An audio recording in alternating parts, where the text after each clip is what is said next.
Chapter 1. The Invitation. Wednesday, 31st of December, Paddington, West London, England. He kept asking himself, over and over in his head, exactly why it was that he was getting off a train at Paddington Station at 1 p.m. on a Wednesday, just before the New Year. Typically, he wouldn't have accepted the invitation, but it was far too tempting, and he couldn't say no. To him, it made sense that Freddy and Andy had asked him whether he wanted to come to Berlin with them for New Year's Eve. However, he still had his doubts and kept overthinking the whole situation, seeing as he didn't have much money left on his credit card and also didn't want to end up in any sordid gay bars or clubs. That was the last thing that he wanted. He wasn't against seeing Freddy and Andy again, though, that was for sure. He wanted to believe they had good intentions, but something told him they both probably booked one shared hotel room suite on purpose. After spending the past 7 nights at Finn's country estate in Oxfordshire, he was truly exhausted. He also had to return back to Oxford in less than 5 days, as his manager needed him to return to the office.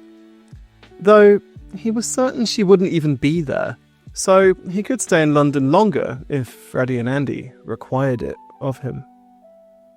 His mind had wandered, and he was getting flustered at Costa as his credit card kept getting declined. All he wanted was one cappuccino to kill time before Andy was due to meet him near the Paddington Bear statue. Or was that inside Costa? He couldn't remember. He often got flustered easily. In addition, seeing as he had only lived in the UK for around a year, Matt was incredibly new to very standard things, such as taking the London Underground, or Subway, as he kept accidentally calling it, and the names of all the coffee shops that seemed to multiply in number and name constantly. Freddy had more than gratefully accepted the mission to rescue a poor, defenseless Canadian from getting lost at the station. Matt found it very sweet that they both felt such a strong obligation to protect him, even though they barely knew him. It was possibly due to the fact they had spent a lot of time together over Christmas, and he had been their go-to person at social events, as they didn't know other Christmas party attendees at the many parties they had gone to. He was secretly glad that they were a couple, as the last thing he wanted was a boyfriend. Or, more accurately, he did want a partner, just not the mess that comes with dating. The lies, and, surprisingly, the lies. He was glad he wasn't back in Toronto, though. He couldn't deal with the guys who were the same age as him. Half of them were influencers, which meant they had a nude Twitter account, and the other half would term him fat from all the amazing food that Toronto had. He had to admit he missed the diversity and incredibly authentic cuisine Toronto offered. London and Oxford had some gems, but nothing beats Toronto for authenticity and variety.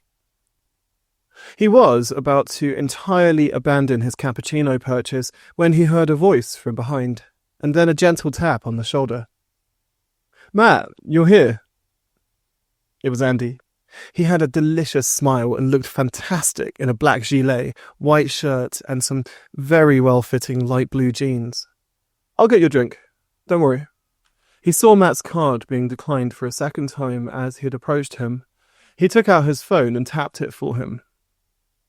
"Hey, oh well, thank you. I can't use it for some reason. It's my Royal Bank of Canada card. I've used it loads of times." Weird. In Canada or the UK?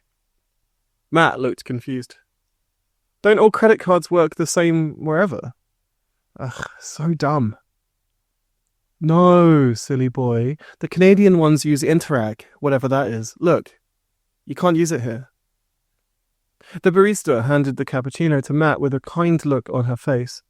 He briefly wondered whether she thought they were on a date, then wiped the idea from his mind as it appealed to him a little too much. It was the kind of thought that gently nudges you, even though you can't articulate why you like it and keep thinking that you'd actually enjoy the idea. Preposterous, he thought.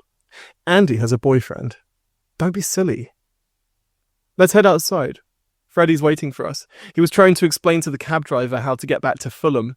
I don't know why he's asking Freddy. He's the driver. Strange people. Matt didn't respond. He followed Andy as he walked out. Then he gently called out to him as he caught up and walked alongside him. So, why Berlin? Why me? You don't need to take me. Andy looked to his left, briefly pushed his hair back with his right hand and smiled.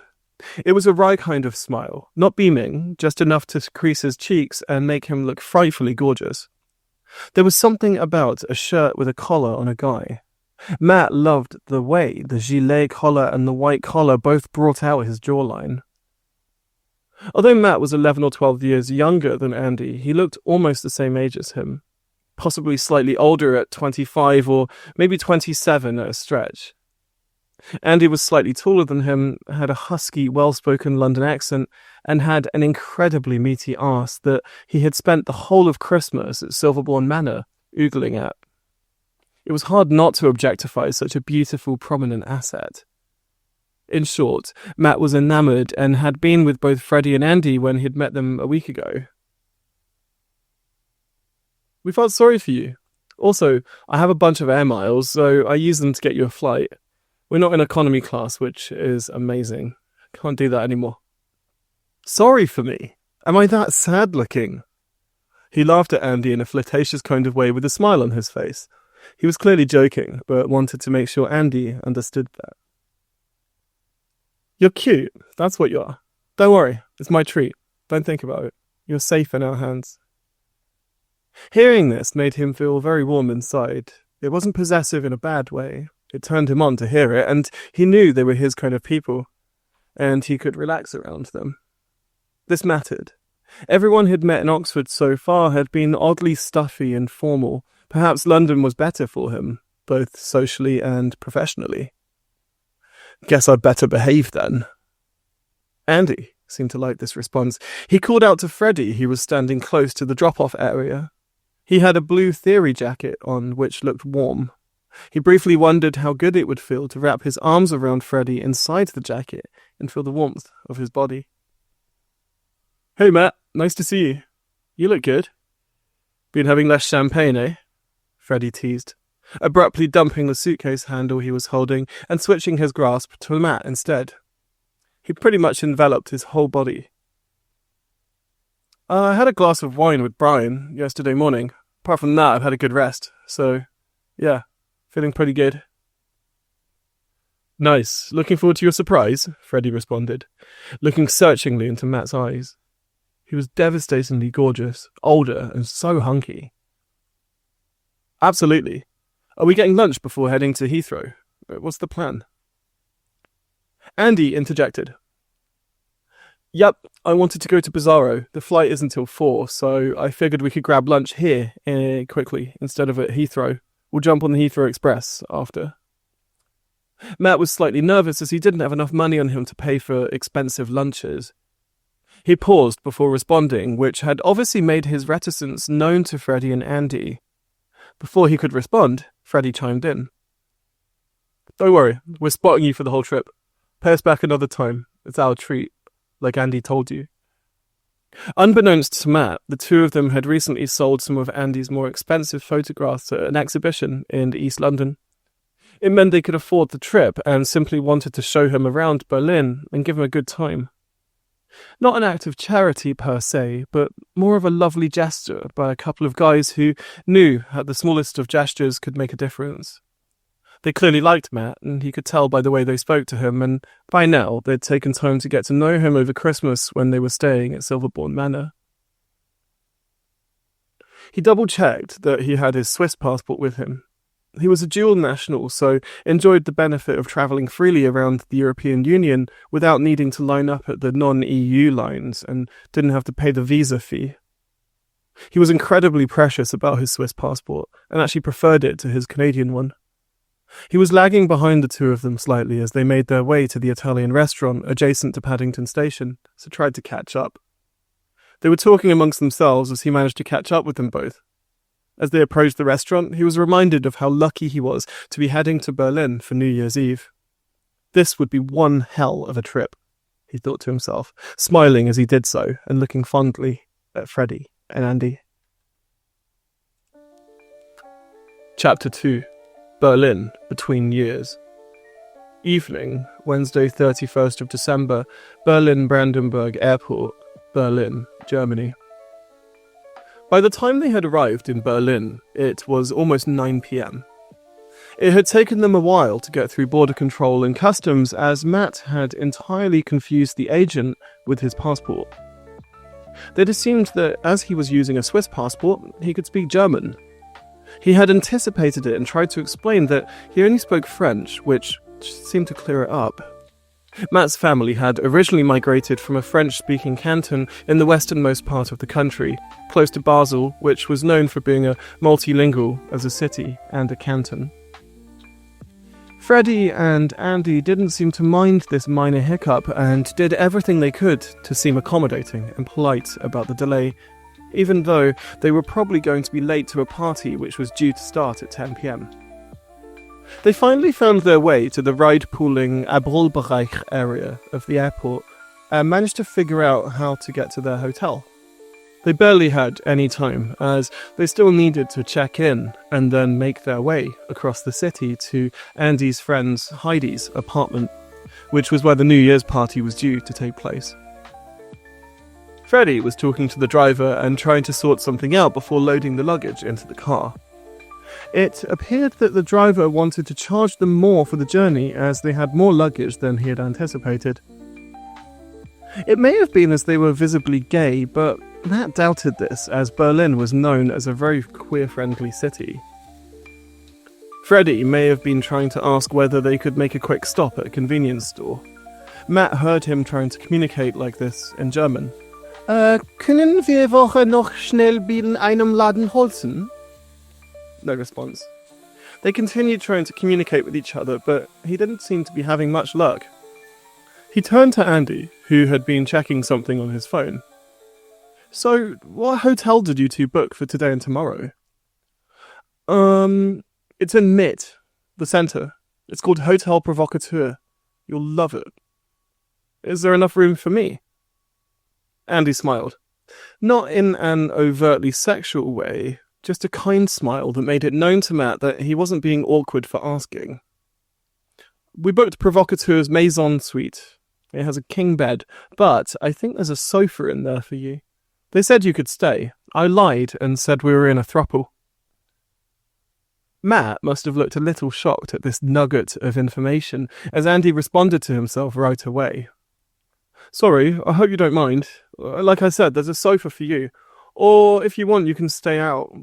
No pressure either way. Maybe they'll even leave some roses or wine for us on the bed. He smiled as he said this, clearly meaning it in a flirty kind of way. Wine would be good, so long as they don't make us prove we're in a relationship, Matt responded, secretly finding the idea very hot.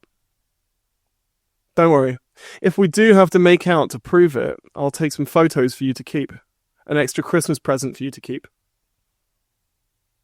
And what if they want proof that I'm sleeping in the same bed? I assume we'd have to take photos of that too, right? The sexual undercurrent was enough to get Matt slightly hard at the mention of sleeping in the bed with them. During the flight to Berlin, he had been careful not to insinuate or imply that they would sleep together or be sexual in any way. He didn't want to be thrown out of the room or made homeless if he accidentally crossed any boundaries which would cause them to argue. Don't worry, if you get cold you can sleep with us. I'm warning you though, Freddy does snore. He smiled at this, knowing it was just a joke. What if I don't want to? I might get lucky, who knows, or I might meet a cute German daddy to take me home. Andy laughed it off, clearly finding the idea amusing. This intrigued Matt, as someone less possessive would have encouraged him to go on a dating app and hook up while he was visiting. The fact he didn't implied that perhaps there was a lingering feeling that was mutual and growing. They helped Freddy get their luggage into the car after Freddy called them both over to let them know that they were good to go. It turned out that the driver didn't care about making a quick stop at a shop to buy alcohol and was trying to tell Freddy that the three of them would have to fit into the back seat together, as the front seat had a pilaf he had brought from a Turkish restaurant for dinner. It turned out that "Vorn geht nicht die Pilau" didn't mean "the front we go," the pilot. Freddy had assumed the phrase meant the driver wouldn't stop anywhere or that he'd done something wrong. He had tried hard to use his A-level German, but didn't have much luck, as the word pilaf isn't typically on most school curriculums. After the language barrier had been overcome, the three of them got into the back of the old taxi and tried to secure themselves the best they could given the lack of seatbelts, seats that moved, and dodgy interior which smelt of damp earth and burnt oil. Matt was squeezed between Freddy and Andy and couldn't move, which meant if they had crashed, he probably wouldn't have moved an inch. Their combined thigh muscle volume took up most of the seats. He briefly wondered how their junk was breathing, then stopped focusing on that as the idea of their sweaty crotches turned him on. "Don't go there, Matt," he warned himself. The rest of their journey was a blur to Matt. He had already taken 2 trains and an aeroplane, which wasn't much to most people, but to him it was a lot. He typically always travelled by car when he was back in Canada and hated taking trains. As the taxi made its way through the late-night traffic, he tried hard not to feel sentimental. This was, after all, his first trip to Germany. The blazing lights and loud energy of the streets was a lot to process compared to quiet Oxford or even Toronto. He tried hard to retain the names of the streets in his head, such as Brandenburgisch and Wittelbacherstrasse, which disappeared from his memory as soon as he looked away from the old West Berlin street signs. The rain also made it hard to see exactly where he was, so the journey had largely consisted of tall, tree-lined streets, colourful lights, noisy bars, and warm-looking hot dog stands. He didn't need to tell the other two that he was thankful, who loved every second of the trip so far, and it showed on his face. 2 guys had never made him feel this happy before, and it felt incredibly special. He put his hands down on their thighs and looked at both of them consecutively. "Thank you, Andy." "Thanks, Freddy. This is awesome. Let's just hope we get to the party on time." Andy put his arm around him briefly in acknowledgement for the thanks, and Freddy briefly touched Matt's hand as if to say thanks back. The brief touch felt good, and neither of them had flinched, which made Matt even more curious. They remained silent for the rest of their journey, all slightly overtired and dreading having to stay up late night drinking champagne to bring in the new year. Chapter 3. Helga and Heidi. Wednesday evening, 31st of December 2025, Pommerstrasse, Wilmersdorf, West Berlin. Matt had no clue what to wear. He was certain he would be the most badly dressed out of anyone at the whole party. He didn't mind massively, but was worried it would show Freddy and Andy up, or that they would look stunning and he'd have to look trampy all evening. His legs popped through the white briefs he was changing into. It was cold outside, and he had suffered massively as they had carried the luggage from the car to the hotel lobby earlier. The rain had hit him and instantly made him freezing cold, which was compounded by the damp air. The cold outside was striking compared to the warmth inside the taxi, where he was sandwiched between both Freddy and Andy, to the point he couldn't move without making an accidental move on either or both of them. As he continued to get dressed in the large ensuite bathroom, he wondered whether they were both thinking of him being fully naked at that second. They probably were, especially as he was thinking of them. The whole car journey had definitely added something to the brewing chemistry between the three of them. As he got dressed into a white Fred Perry polo shirt, loose-fitting black trousers, and put on a vintage belt, he wondered whether there would be any other Canadians at Heidi and Helga's party. It was unlikely, which actually would have rather suited him well. He hated meeting other expats abroad and disliked the vapid small talk, complaining about food prices and flavour, complaining about accommodation, and many other banal remarks which he didn't identify with. He loved exploring new places and embraced differences. The whole point in being abroad was to be out of your comfort zone, not to gorge on Canadian food and TV. Perhaps if they were cute, or an older hot Canadian daddy, he wouldn't mind. Luckily, He'd bleached his hair blonde just before Christmas at Silverbourne Manor, meaning when he looked into the mirror, he actually looked pretty sharp with the white polo shirt collar accentuating his jawline, light mascara, and touches of makeup he'd applied. "Ready? Is it alright to come out?" he shouted through the bathroom door. "Wait, sorry, we're naked. I just fucked Andy," Freddy joked in response, shouting it as if he was midway through being inside Andy. "What? Oh, sorry," Matt said, embarrassed. Freddy opened the door with a huge smile on his face. His joke had worked. "I'm not really fucking Andy. I wouldn't do that whilst you're here. We're good boys." Matt's eyes widened slightly. He doubted that very much. "Sure. Well, if you do, just make sure you're quiet." "I'm afraid that's not possible with us two.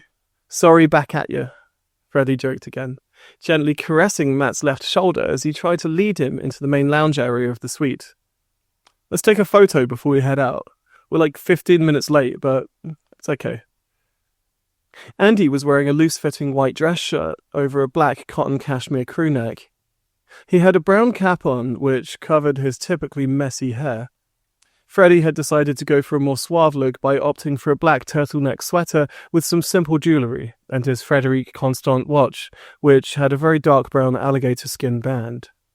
His trousers were also fairly dark and didn't leave much to the imagination. His package was fairly prominent and Matt didn't know where to look. He wasn't sure whether it was on purpose or if Freddy just had a massive cock. He hated resorting to base, crass thoughts, but he couldn't help himself, as it was on full display. How could he not admire such a fantastic bulge? The hotel room was a perfect backdrop for a quick photograph which Andy wanted to take on his original Sony A7C with a Sony FE 24mm 1.4 GM lens. The ISO was set higher as the room was dark. However, there were some photos, stylized mannequins, posters, pictures, and other elements which reflected, so he'd wanted a more muted environment. Freddy and Matt both sat down on the large purple sofa and reclined as they waited for Andy to set up the equipment.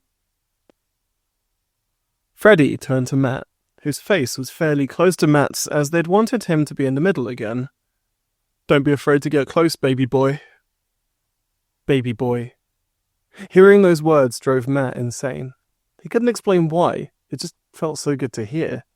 He didn't respond, simply stayed where he was and reclined more whilst putting his left arm around Freddy's shoulders.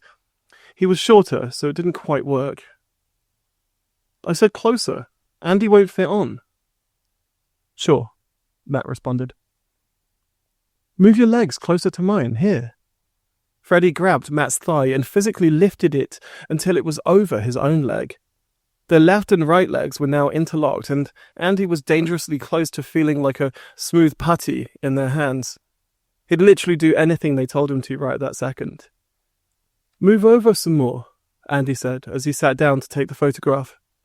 He moved fairly close to Matt, but not as close as Freddy was right at that second. "Could we get any closer? Bloody hell," Freddy said, half joking, half teasing, or possibly flirting. "We could, but I want to get to the party on time. Quick, strike a pose. 3, 2, 1. They joked around some more as they took a few photos. Matt was in his element and made to feel incredibly comfortable by the two guys. It was a special moment. He wouldn't ever forget their hospitality, their flirty banter, and how open they were. What an incredible couple. "Shall we head out? There's a car waiting for us outside. Or we could walk if you prefer the cold, Matt. Up to you," Andy asked after he had finished and managed to put his Sony away in its case. "Car, please. I was freezing at the airport and outside earlier," Matt responded. "Oh, baby boy, don't worry. Us two daddies will keep you warm," Freddy teased again while grabbing Matt's cheek. Before they left, Andy offered them both some vodka from the minibar, which probably cost a small fortune. Matt didn't question it and let him open it. It was only a small grey goose, but enough to fuel the three of them and to get them buzzing on the way to Heidi and Helga's party. Matt was excited, slightly tipsy, and somewhat nervous about the next stage of their evening. Let the fun begin, he said to himself. They had been at the house party for around half an hour, and Matt was already figuring out who these people were. They weren't simply a bunch of drunk millennials shouting pretentiously about their portfolios and exhibitions. They were the art scene.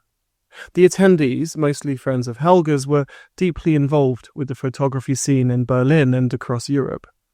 These were the movers and shakers, and it showed.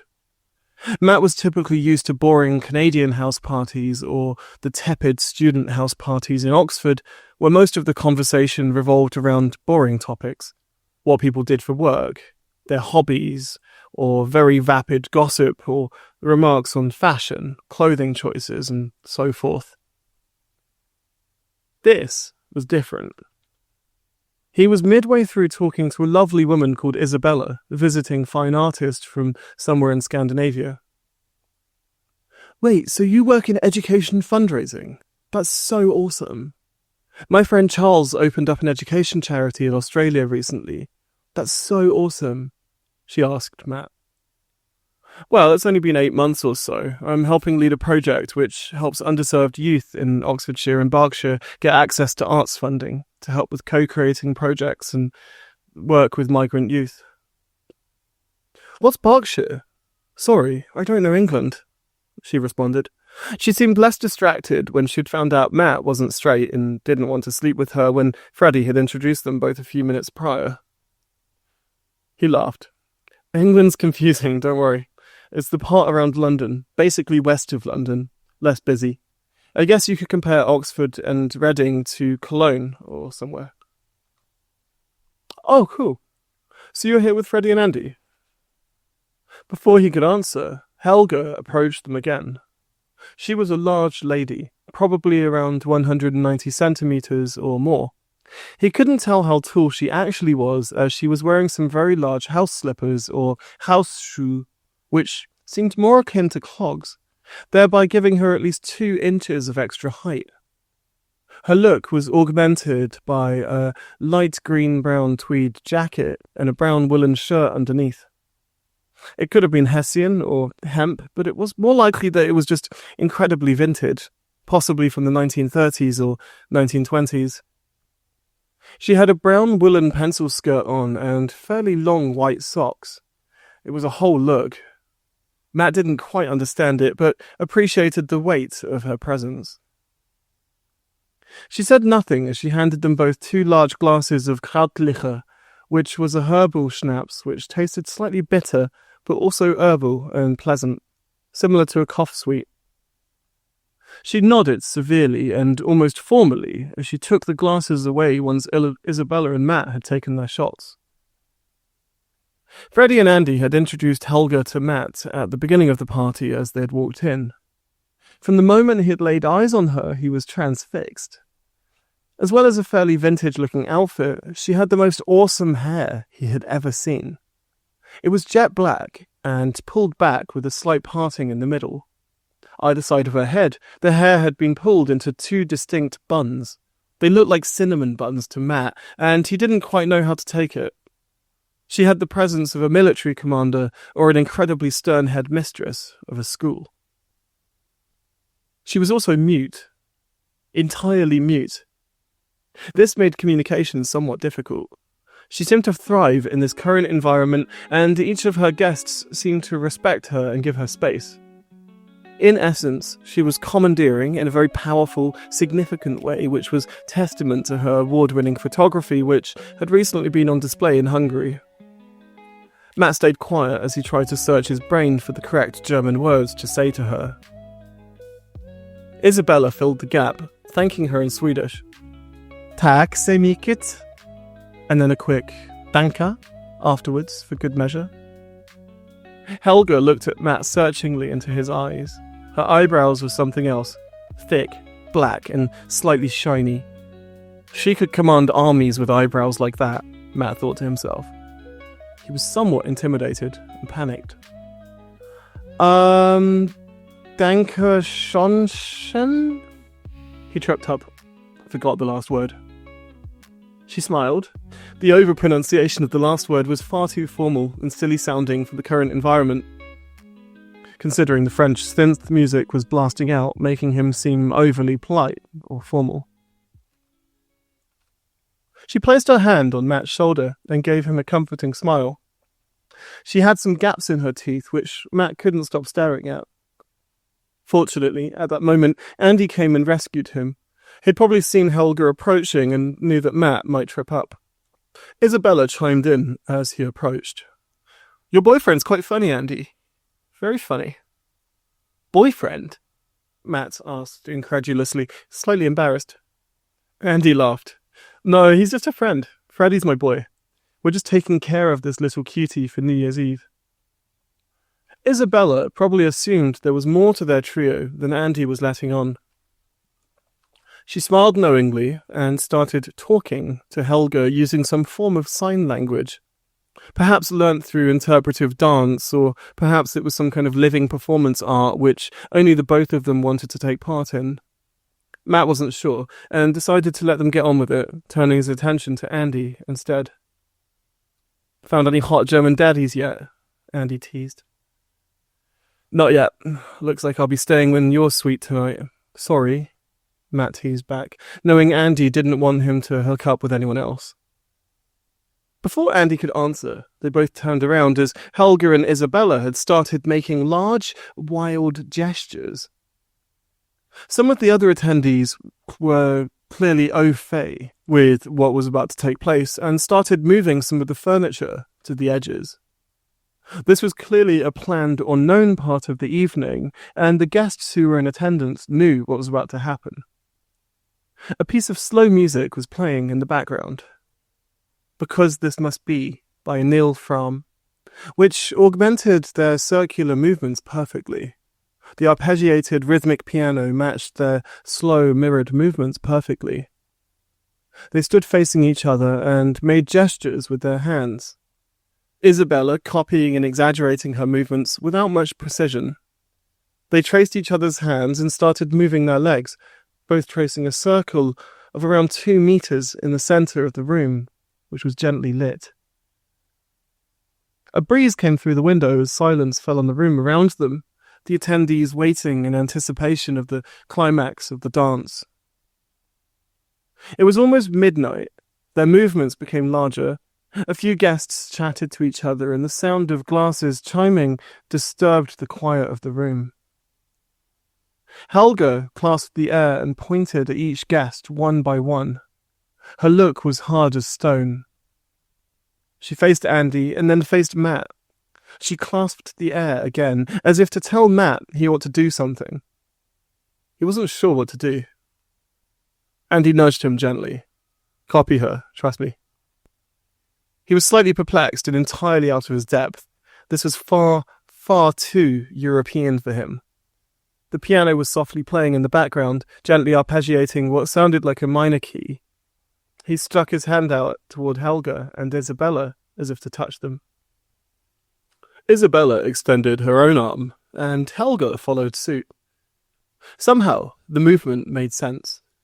Matt understood the dance was about connection, belonging, and empowerment. This was not some cliquey, toxic group of artists who were too pretentious to invite a stranger into their midst. No, they wanted Matt to be part of the party and a part of the scene. He understood now. The music faded just before the countdown to the new year had started. It was around 2 minutes before the clock would inevitably hit 12 midnight, and Freddy had covertly made his way across the room to Andy and Matt. The dance had stopped now, and the French synth music had started again, which Matt was relieved about. The past 5 minutes had been somewhat confusing for him, but he had embraced it as a gentle invitation from Helga to relax and absorb the atmosphere. "Very sensual. Nice one, Matt," Freddy teased, showing he clearly didn't think much of the dance.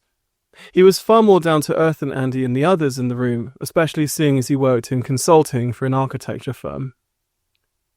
Matt smiled, seeing the cheeky look on Freddy's face. You know you have a boyfriend, right? You should stop staring at me so lustfully. Freddy drank a few sips of champagne and responded, "How do I know you and Andy won't slip away and elope together?" Andy laughed as he said this, not in a spiteful way, just to show how ridiculous Freddy's notion was. "I think he wants a big German daddy, not us two English daddies. We're far too boring. Not enough leather." "Doesn't matter what nationality. Anyway, I don't want that. I'm with you two tonight." The words "with you two" came out of his mouth like treacle. He hadn't meant to say it in that way or emphasize that they were literally with him. It sounded far too possessive and also not entirely foreign to his vernacular by that point in the evening.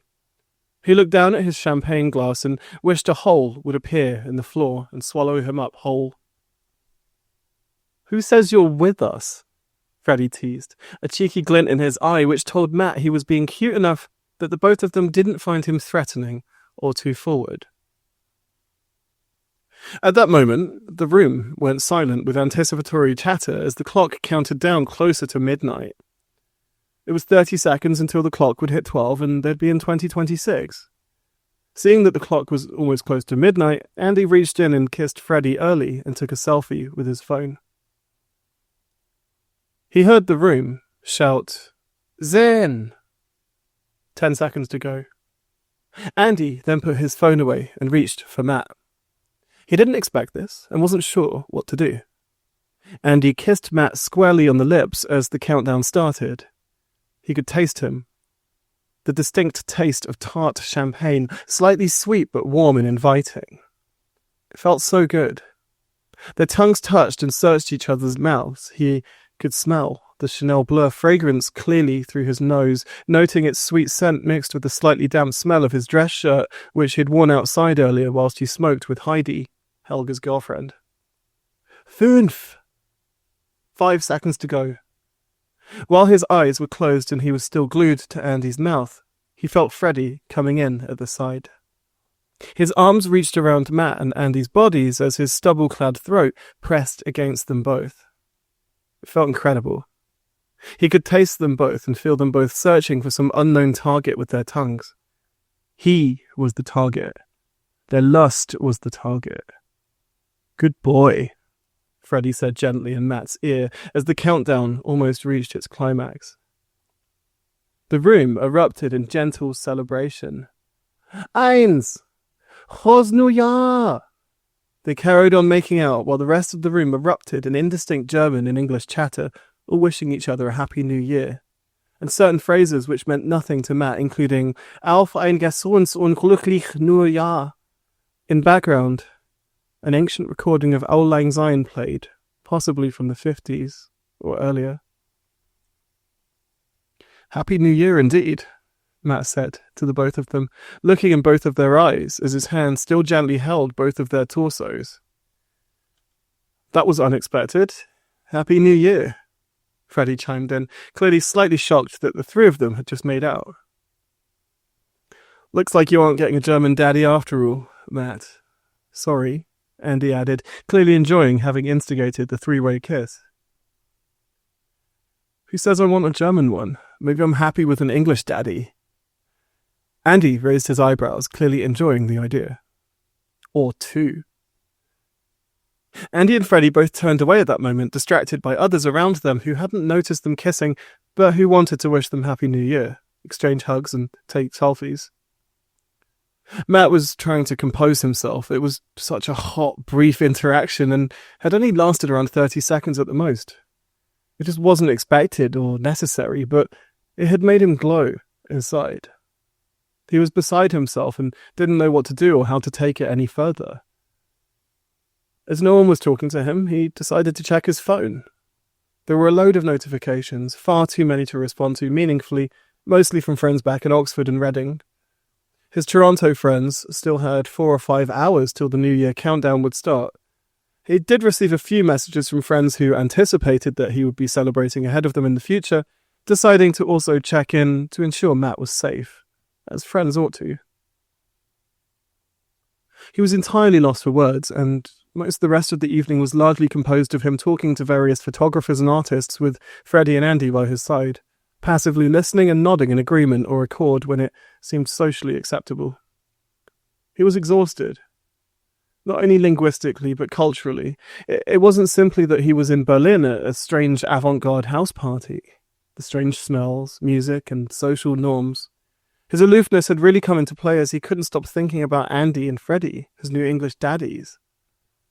It was overwhelming, but pleasant enough for him to keep sipping champagne and enjoy the rest of the night, well into the early morning.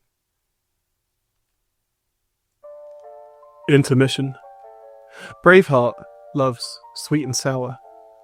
Wednesday evening, 31st of December 2025, Fulham, West London, UK. What does it eat?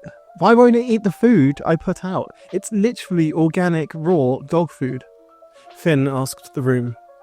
Though directed at Ali, it was also directed at his frustration that Braveheart, Andy's corgi, wouldn't eat its dinner. Ali answered somewhere in the background. Have you tried just giving him some cold cuts of meat? Surely that's easier. Frustrated at his lazy response, Finn barked back at Ali. He needs to eat. You can't just not feed a dog. Why won't he eat? He slammed the cup onto the kitchen counter in frustration as Braveheart refused the bowl of food for the third time. He'd just tried sprinkling some Parmesan cheese on top, to no avail.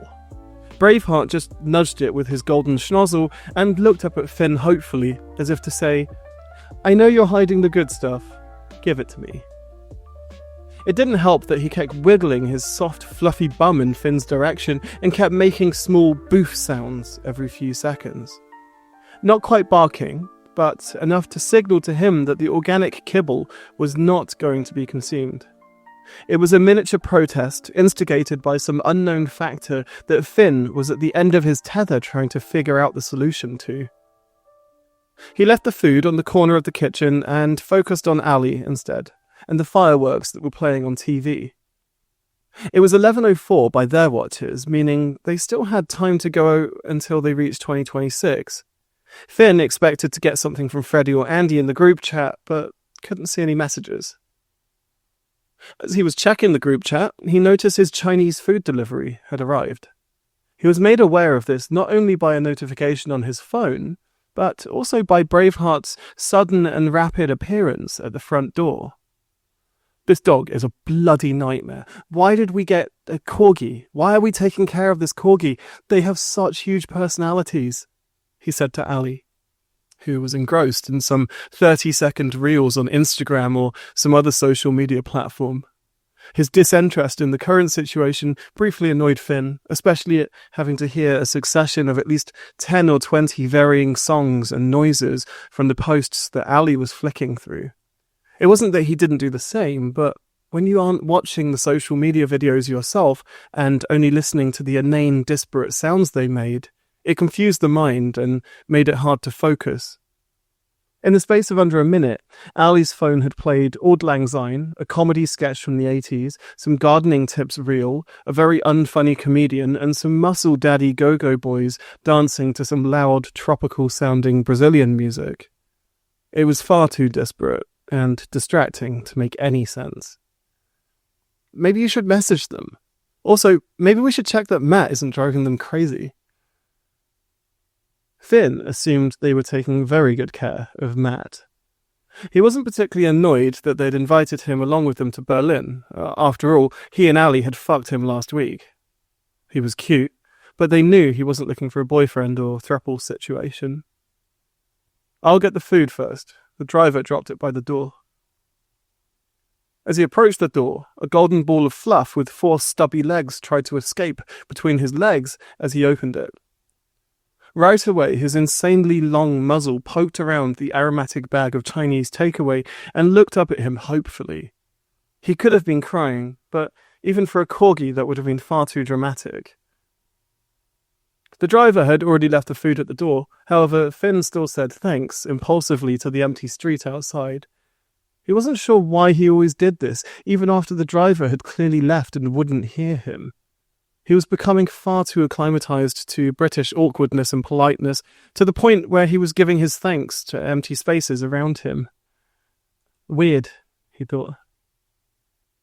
He and Ali had decided against going to a New Year's party at West London Rowing Club, which was in part due to Ali recently losing his job due to AI innovations at his workplace.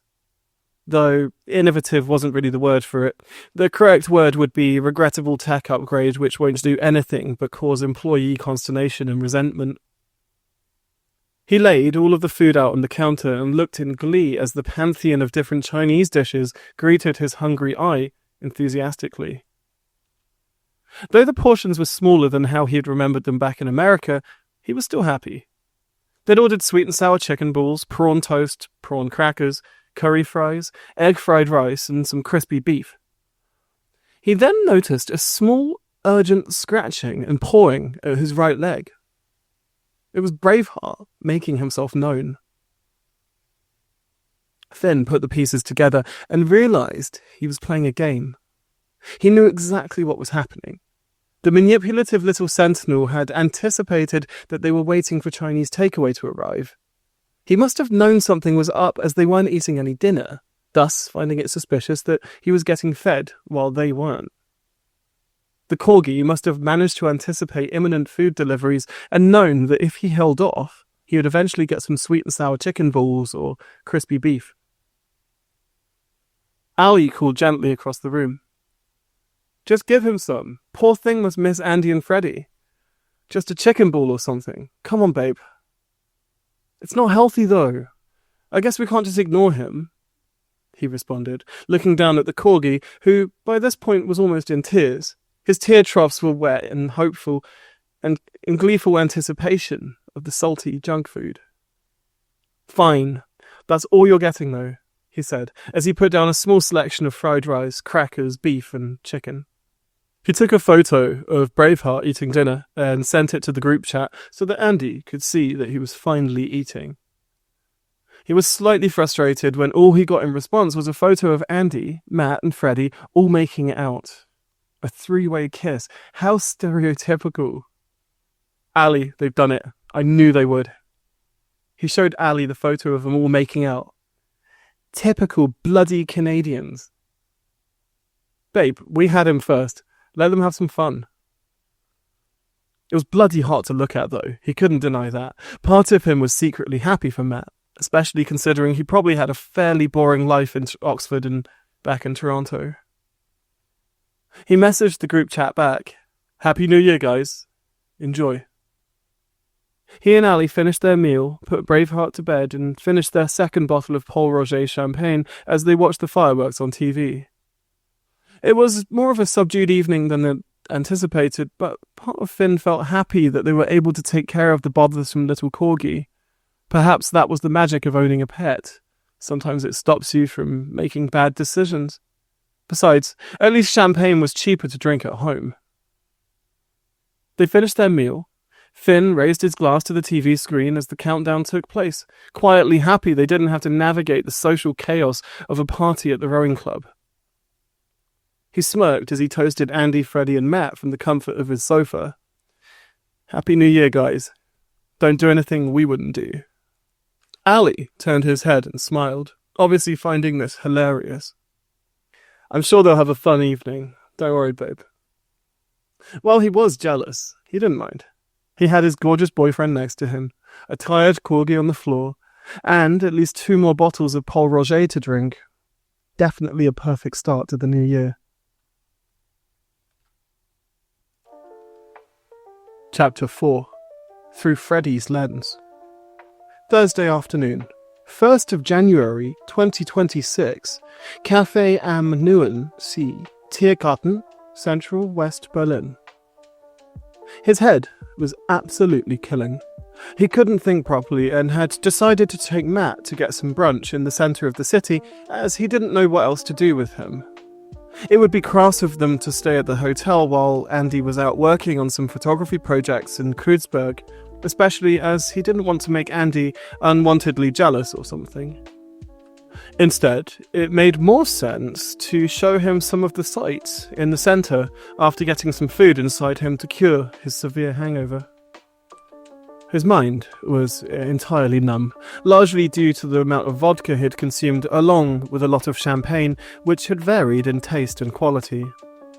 His German language skills were terrible, and he didn't know how to use the transport system, so he had opted to take taxis instead as it seemed easier. "You were cute last night, Matt," Freddy suddenly blurted out as they passed Kurfürstendamm in the car. "Me? What did I do? I fell asleep. Probably started snoring. Sorry," he responded. There it was again. Another sorry. His mind briefly got distracted by the Canada Goose and Hard Rock Cafe they drove past moments ago. Typical Canadian, he mused. Always bloody apologetic. Far too polite. "You were a bit drunk. You told us we're a special couple and that you liked us. I thought you were going to kiss us." "Was this before or after the hot dog incident?" Matt asked.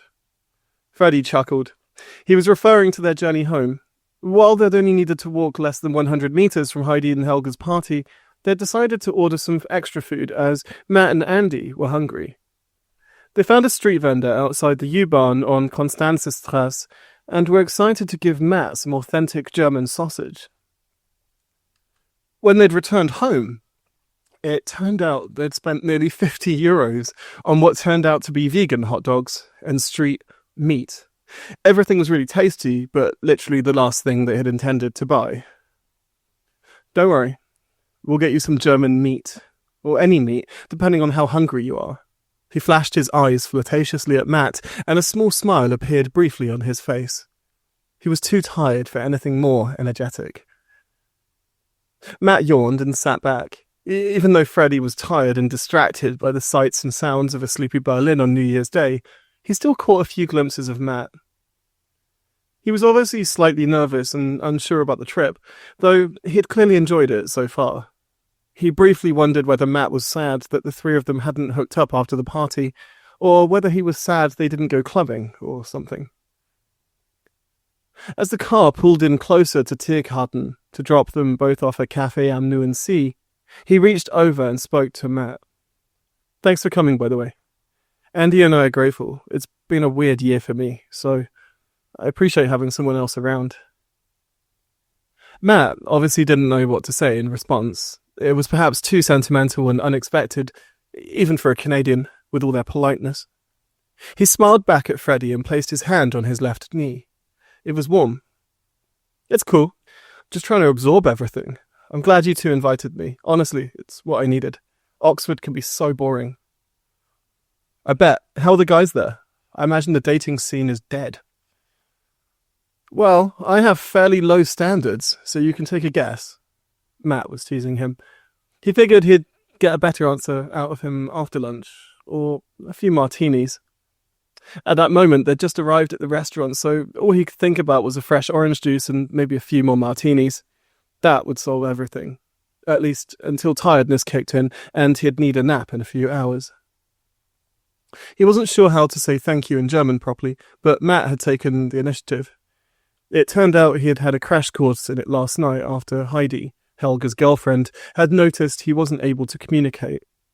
She was a patient person, especially seeing as Helga was mute, meaning she had taken Matt under her wing for a large part of the evening.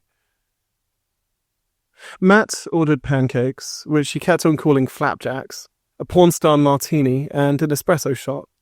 A rather odd combination, at least in Freddy's mind. "Ah, here we go. Nectar of the gods," he pronounced loudly as the waitress brought over Matt's martini and his dry gin martini. He thanked the server in the most British way possible. "You're a lifesaver. Thanks, my lover." She looked a bit confused, responding in English back to him. You are most welcome." Freddy was oblivious to the fact that even amongst British people, the Cornish term "my lover" wasn't really used as liberally as it was in Cornwall, where he'd grown up. Matt laughed as if he was questioning his word choice. He looked gorgeous today, and Freddy was feeling somewhat emotional and off balance due to his severe hangover. "My lover? What is this? The Shire?" Freddy responded quickly, taking him down. "I'm surprised you even know what Lord of the Rings is, considering what year you were born in." He raised his glass. "You got me. I'll toast to that.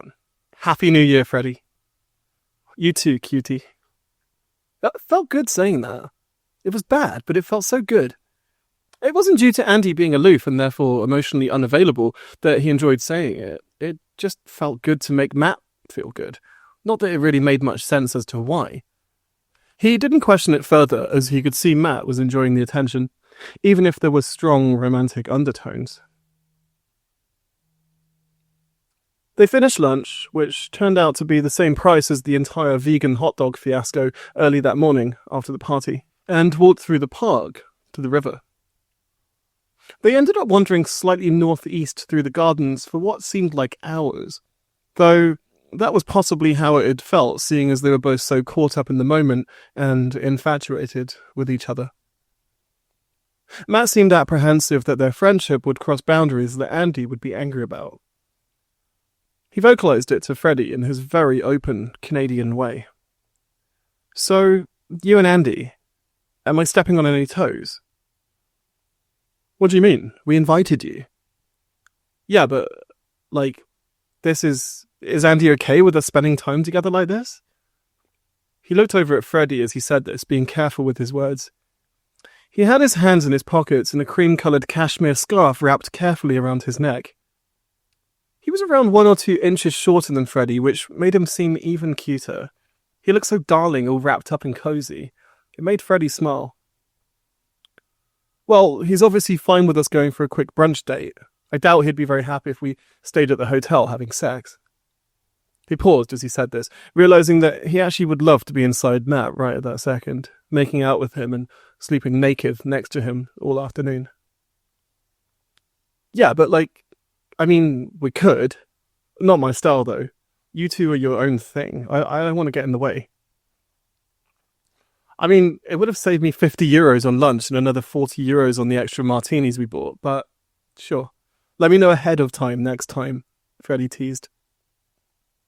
It was a carefree walk through the park, and neither of them really knew where they were heading. Even though they were in Berlin for a few days with Andy, it didn't mean they really wanted to see tourist sites and busy places. Not that they would be open, even if they did want to go. They were roughly making their way to the Reichstag building and Chancellery, but it wasn't exactly intentional or hurried. Out of the blue, Matt asked Freddy a fairly loaded question. "Do you two love each other?" "Why?" "You just seem sad this morning. You seem happier now that we're together, but you seemed sadder earlier, before the martinis." He was mildly frustrated at Matt for asking such a personal question, but his affect meant he found it endearing, not intrusive. "He's busy a lot of the time. We work around it, though. I quit my job a few weeks ago, so I've had more free time." "Maybe I should come to London more often," Matt said thoughtfully. Freddy wasn't convinced anything would improve his mood. It was cute of Matt to offer, but he didn't really know about his situation. He couldn't be mean to him, so gave a perfunctory response. It would be nice, yeah. They'd been walking through the park for almost 20 minutes, idly chatting and swapping light banter. He didn't enjoy being asked personal questions. However, he liked having Matt around and wished he could see more of him. He was grounding, especially as he was more outspoken and forward than British people were. Canadians had a great attitude sometimes, which seemed to allow them to cut to the chase and get to the point. The trees started to thin out as they walked towards the Chancellery, a huge glass and metal monolith stretching up into the sky. Huge columns and high security meant they carried on walking past it, but Freddy found time to appreciate the modern beauty, the wide open spaces, and some of the architectural features.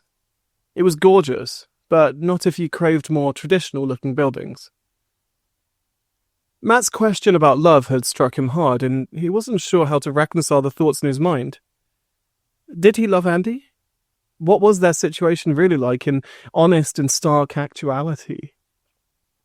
As they walked towards the Reichstag, he pondered these questions and mulled it over in his head. He loved Berlin sometimes. Not for the countless architectural marvels, the deep history, the resilient population. Not for those. He loved it as it was dynamic, open, and challenged how he thought about the urban landscape, change, and his place on a personal and societal level. What was his relationship? What did it mean to the outside world? He had so many questions. Chapter 5. The Dinner Date. Thursday evening, 1st of January 2026, Sissi Restaurant, Schöneberg, Central West Berlin. The afternoon had whiled away fairly rapidly after the two of them had explored Tiergarten, the Reichstag buildings, and then slowly weaved their way through some of the smaller neighbourhoods up to Nikolai-Weivertal. They'd wandered even further after a coffee, and Matt was exhausted. By the time their taxi had dropped them off outside Sissi, he was hungry and desperately wanted a martini or a wine. Matt found Berlin rather tiring, especially as the architecture changed a lot and the landscape seemed to rapidly change from beautifully ornate parks to modern brutalist structures through to quaint little coffee shops alive with the buzz of the new year. This was his first visit to a German city, and he was pleased with the idle chattering in German, which he couldn't understand, and how polite people were. It reminded him of Toronto, in some ways. He felt at home there and liked having Freddy around to guide him. It had been a perfect afternoon, at least in his mind. "What's the menu like?" he asked Freddy as they walked in. It was cold, so he was relieved when a wall of heat hit him, along with gentle music, an intimate interior, and groups of people soaking up the cozy atmosphere. "It's Austrian. Don't worry, I'll order for you." "Did Andy message you? I didn't see anything from him yet." Andy was supposed to have met them at 5 p.m, but it was already 5:30 p.m, and neither of them had heard from him. Matt felt bad for Freddy, but tried to stay chipper to keep him from worrying too much. "Not yet. It's alright. He's probably trapped in some impromptu dance routine or interpretive art installation. Who knows?" He laughed as he finished the last bit, trying not to sound too candid about his skeptical view of the arts world. They were both pleased to escape the hustle and bustle of Motzflass, which had slowly filled with more revellers from the night before, only this time with hangovers and deep existential regret instead of naive hope for the new year. It was less busy inside the restaurant, which Matt preferred. He did enjoy being in a relatively gay area, as it definitely reminded him of Toronto's gay village and other queer-friendly spaces. "Schnitzel. Has to be that. Sorry to be lame, but I have to order that." Freddy responded, putting his menu down and trying to get the attention of the waiter. "Yeah, well, it's on the menu, so don't be ashamed of ordering it. You're far too polite. You don't have to apologise for ordering something on the menu. Bloody Canadians." "I can't help it. What is Kaiserschwammerran?" Freddy didn't answer. Instead, he had finally caught the attention of the cute blonde waiter who had briefly greeted them on the way inside. "Zwei Martinis, danke?" he asked, tepidly. "Doesn't that mean 3? Wait, you want 3 martinis?" Matt whispered to Freddy. The server responded in English. "No, he asked for 2. 3 is 3.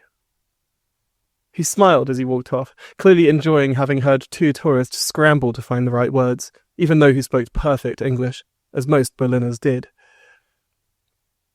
"I guess it's good to at least try to speak German. Have you tried learning before, Matt?" "Yeah, my father tried to teach me, but I'm not that good. Having Swiss citizenship doesn't make me instantly good at German, or Swiss German." "I guess they have 4 languages to choose from," Freddy smiled. He noticed that Freddy kept smiling. Perhaps he felt less alone after spending the day with him, or relieved that he didn't have to sit alone waiting for Andy. 5, really. English is spoken a lot, but if I ever moved there, I'd make more effort. As Matt continued to talk eagerly about Switzerland and explain his family history, Freddy grew even more quiet and seemed to be somewhat withdrawn compared to earlier on in the day. His first martini had loosened his tongue up slightly, especially showing as gorgeous, athletic-looking guys walked past. This seemed to liven Freddy up somewhat, which made Matt happy. However, by the end of the second martini, he grew slightly on edge as Freddy started to seem to want to talk about something on his mind. Being more than 10 years younger meant he couldn't really start offering advice as if he had had some secret to life and the wisdom born from a lifetime of struggle. He had originally intended to diffuse Freddy's obvious resentment toward Andy being over 2 hours late, but wasn't entirely sure how. By the end of the meal, he had managed to turn things around slightly and had spent the last half an hour holding Freddy's hand. It was intimate, vaguely romantic, and actually turned Matt on slightly. He got turned on feeling a slight amount of ownership over the situation, as if his purview gave him a moral high ground or advantage somehow. "Should we head home after tonight's date?" Matt asked, still holding Freddy's hand. While he might be older, he still needed some comfort to help in the current circumstance. Freddy moved back slightly, not as if offended, but clearly to make a point. "Date? Geez, I'm sorry, I meant dinner. Sorry, slip of the tongue. Been out in Oxford a lot recently with some guys I've met through social media. My bad." Then, in response, he smiled. He was teasing Matt. "It could be a date if you want. I don't know if Andy would approve, though. I guess you've already heard my snoring, so..." "Exactly, not a total deal breaker, eh?" Matt responded. "Well, whatever we're doing, Andy isn't turning up. We've both been stood up." Freddy looked sad again, and Matt still wasn't sure what to do. He ended up grabbing his hand more tightly and lifting it to his lips. It wasn't meant in a romantic or flirtatious way, simply as a way of acknowledging how hurt he must be. They eventually paid the bill after deciding another martini wouldn't be great. The hubbub of the street outside had increased exponentially. However, the two of them were tired after the photography part of the prior evening. They decided to head back to the hotel and find out whether Andy had decided to show up there. They headed off into the night after wrapping up warm from the light snow which had started falling earlier in the evening. It was a beautiful evening, but sadly, the cheer of the new year hadn't helped lift Freddy's mood. They hailed a taxi, then headed back to Wilmersdorf to their hotel, both more silent than when they'd initially headed out earlier that day, tired and emotionally drained. Chapter 6. Missing, but not gone. 1st of January, 2026, Hotel Provocateur, Wilmersdorf, Berlin. The feeling of heat gushing out of the front entrance of the hotel had caused Matt to balk slightly as he tried to adjust after they'd spent 5 minutes outside trying to find Freddy's keys on the floor. Fortunately, a friendly hotel lobby receptionist had noticed and helped them out, which meant they'd been able to get back inside faster. Had both of their spirits been brighter, then he might have been tempted to ask the staff member for his number or his social media handle. Given the circumstance, it seemed wholly inappropriate to ask the mid-20s hotel twink for his details, even if he did have beautiful olive-coloured skin and amazing dreadlocks. Fortunately, the hotel was rather stylish, meaning this wasn't the only model-like man he'd seen working there. He was certain there would be more, and, given Freddy's mood, the last thing he needed right now was more drama, or to upset him by abandoning him with some gorgeous German model. "I'm exhausted. No sign of Andy, either," Freddy stated plainly as he threw his keys, phone and jacket onto a nearby sofa. The velvet looked inviting and comfortable, so Matt immediately threw himself onto it and draped Freddy's jacket around himself, turning into a cozy little bundle. Freddy looked at him and smiled. "What? I'm cold. I can't deal with this German weather." "You're literally from Toronto. You should be used to minus 10 or 20. Surely, this is nothing compared to that." He smiled. "This is different though. It's damp and also cuts right through you. Besides, Toronto is basically covered by air conditioning wherever you go." Freddy didn't respond, but seemed more cheery, especially as they'd both ascertained that Andy had, at some point, made his way back to the hotel. Freddy then shouted, "Ah!" loudly, and picked up a note. He read it aloud, so that Matt could hear. "Fredo, I'm staying in Berlin for a few more days. Leika sent me an invitation to the New Year's Treffen, and then I have some portrait stuff to go to. Also, House and Waldsee has a private preview that Isabella is showcasing some work at. My phone is broken too. I didn't know which restaurant you two lovebirds would be at. Enjoy the rest of your evening. I'll see you on the 4th or the 5th back in Fulham. I'm heading to a party in Friedrichshain. It'll be boring. You two don't have to come. Message Isabella if you need me. Take care of our cute boy. Love, from Andy. He looked up from the note with a wide smile, which appeared on his face. Freddy looked relieved and then took out the invitation from Leica Cameras, which asked him to come to their New Year party in a few years' time. Matt couldn't see what was written on it, but it looked like an exclusive invite as far as he could tell from his limited knowledge of arts events. Did he call me your cute boy? He asked. Our. He said our. Slight difference. What if I don't want to be your boy? He teased back, accepting a glass of red wine that they'd pillaged from the wine fridge in the corner. It was strikingly empty, which meant that Andy had probably raided all of the gin and vodka before leaving for his party that evening in Friedrichshain. Regardless of what you want, I'd like to stay here tonight and look after you. I can't leave you all alone in Berlin, and I certainly don't want to go to any house parties. Who says I want to be looked after? Matt could tell Freddy was relieved and happy that Andy wasn't at Berghain or some sordid gay bar. During their flight to Berlin, he and Freddy had discussed some of the wilder things that Andy had done in the past. Apparently, it was fairly normal for him to visit Berlin alone for days at a time to network or collaborate. For Matt, it was harder to read between the lines, as most Canadians wouldn't dream of attending 4-day parties, bohemian photography parties, or other cultural events. Toronto simply didn't have the same scene. It was fairly prosaic in that regard. This meant that Matt didn't really understand the depth of Andy's involvement in the photography scene. While ignorance may be bliss, it did mean he couldn't understand the situation fully. Mate, I'm exhausted. After this wine, I'm putting a movie on. You don't mind, do you? Freddy asked. Yeah, that's fine. I'm exhausted.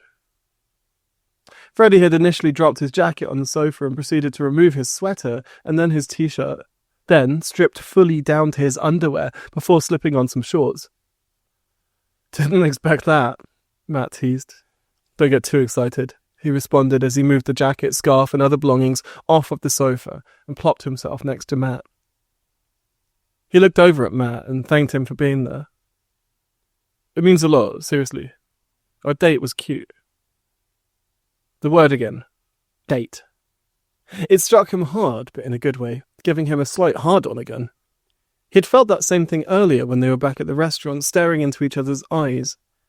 There was something fermenting between the two of them. However, for Matt, it was harder to know what the boundaries were, or what he could or couldn't do. Is Andy okay with us being together like this? Like what? He teased back, putting his arm around Matt. He looked into Matt's eyes, smiled, and then leant in to kiss him. He didn't push his body into his, just a light kiss to tease him and let him know that he could relax. That's as far as you're going, Freddy. We have to respect Andy. He's fine with it. We both wanted to bring you to Berlin. He wants us to kiss. You know it. They spent the rest of the evening tepidly touching, teasing, and kissing each other. It wasn't wholly romantic, but wasn't something that two platonic friends did, either. Matt was slightly in awe of how good Freddy's lips tasted, and briefly wondered how it would feel to have both of them kiss, touch, and play with him. Being with Freddy made him calm, for once, and he felt accepted and loved. Although this wasn't ideal as Andy wasn't there, he accepted it as some kind of gift from the divine. He had two guys fawning over him, both fairly successful, and both incredibly gorgeous. What more could he want? Chapter 7. Sleeping Beauty. Friday, 2nd of January 2026, Heathrow and Fulham, West London. Freddy was vaguely relieved that he didn't have to worry about Andy's logistics and all the luggage he typically carried with him when he took all his photography equipment abroad. Even after having dated Andy for over a year and living with him for almost the same amount of time, he didn't fully understand the whole photography thing, as he liked to call it. He felt bad that he had been so glum and dour around Matt for the past few days, so decided to make it up to him. As they passed through Heathrow and navigated a sea of pallid faces which had clearly had too much alcohol, not enough sleep, and far too much merrymaking, he turned to Matt. "Okay, cute boy. So, we're almost home. What are your plans?" He liked calling Matt a cute boy. It seemed apt. Calling him babe wouldn't really have felt right. It was far too domestic sounding. Andy was his babe. Matt was just a cute boy that decided to keep around. I don't know. I was going to go back to Oxford, but... Matt responded, clearly lost for words or unsure what to say or do. "Well, Andy did tell me to look after our cute boy, so do you want to stay with us for a few days? When are you due back to work?" "The 6th, I think. I guess I could." "You should. You will?" Matt conceded. "Yes, fine." "Just fine? You don't sound too eager." "I am, I just don't want to step on any toes. Also, I need to sort my Royal Bank of Canada card out. I wanted to buy you dinner." Freddy found his whole affect both amusing and incredibly cute. He'd found a rhythm with Matt which bordered on aggressive, but remained wholly flirtatious and slightly dominant in a good way.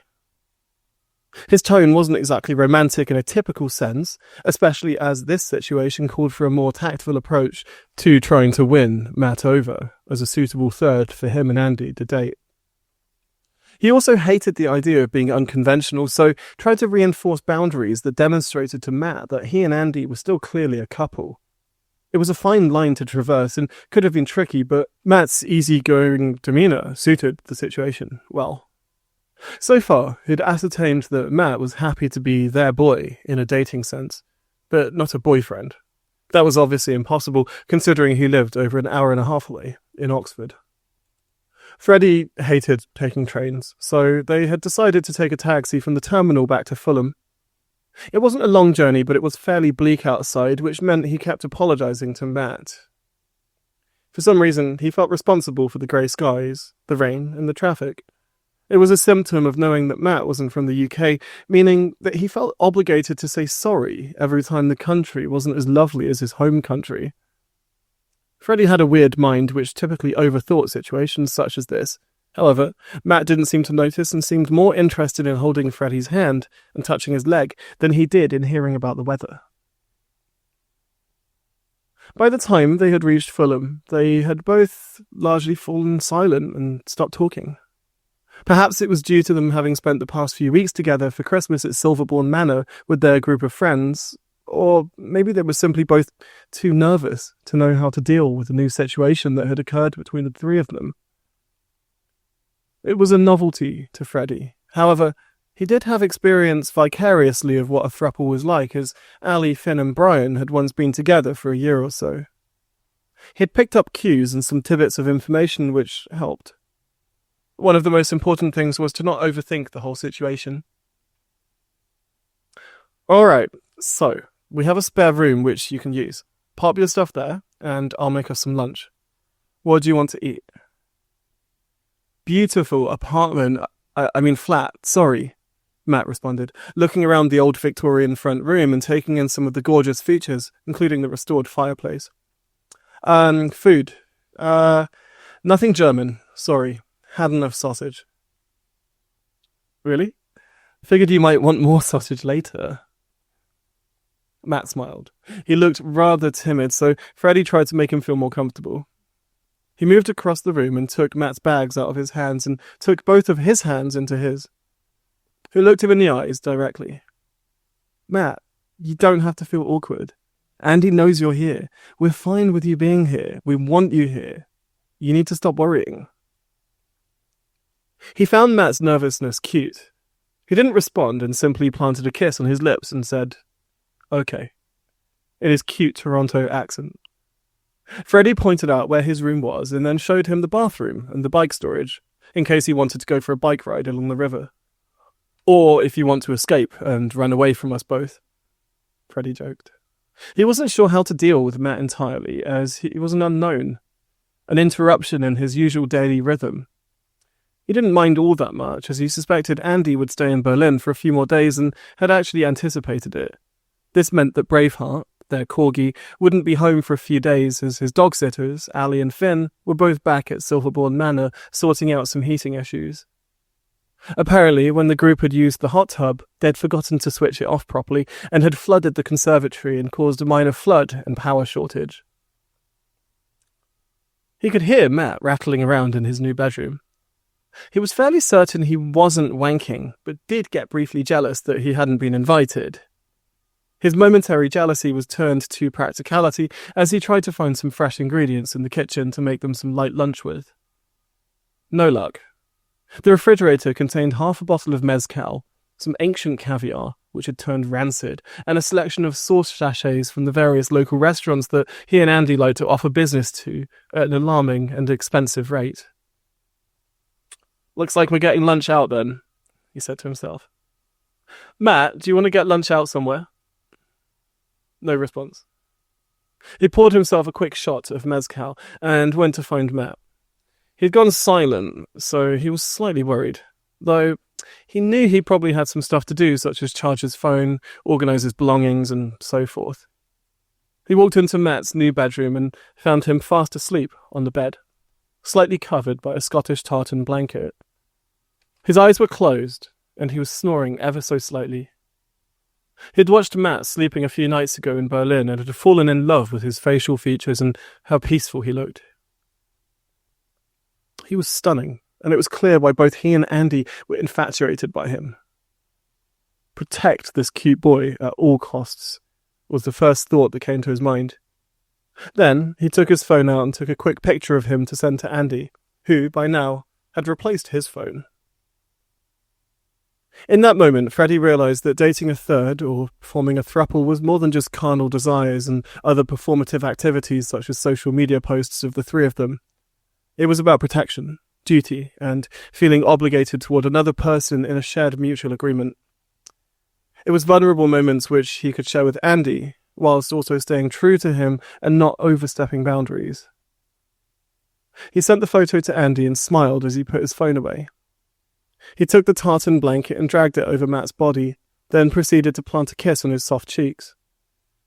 "Our cute boy," he gently said to Matt, as he stroked his hair and gave him another kiss, before leaving him in peace and heading back to the kitchen to try to figure out what to do for lunch. He was at peace for once. It was an earned peace which made him feel happy, which was perhaps due to the mezcal. It was hard to tell. But, either way, he knew Andy would be happy to come home to the two of them in a few days' time. This is the first part of this two-part short story. Visit my website or my author profile to sign up for updates and to be notified when the second part of this short story comes out in early December. Thanks for listening.